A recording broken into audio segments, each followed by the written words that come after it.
तस्वीर गाना हुआ रिलीज। जी हाँ दोस्तों, आपका स्वागत है मेरे चैनल ऑसम भोजपुरी पर। वीडियो को पूरा देखिएगा। वीडियो पसंद आए तो वीडियो को लाइक और चैनल को सब्सक्राइब कीजिएगा।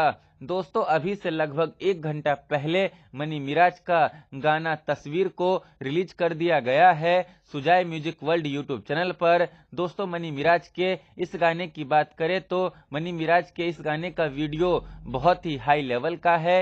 इस गाने का वीडियो काफी मस्त है, काफी जबरदस्त है।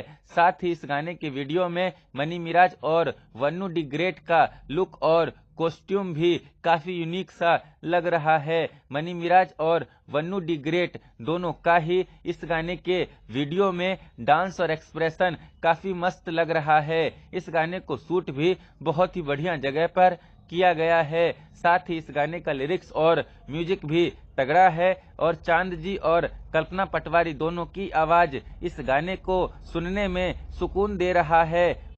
ओवरऑल मनी मिराज का यह गाना एक सुपर से ऊपर रोमांटिक गाना है और मुझे तो मनी मिराज का यह गाना काफी ज्यादा पसंद आया। तो आप लोग भी Sujoy music world YouTube channel पर जाइए और मनी मिराज के इस गाने को भरपूर प्यार दीजिए। धन्यवाद। खैर, फिर मिलते हैं दोस्तों किसी नए वीडियो में। वीडियो पसंद आए तो वीडियो को लाइक और चैनल को सब्सक्राइब कीजिएगा।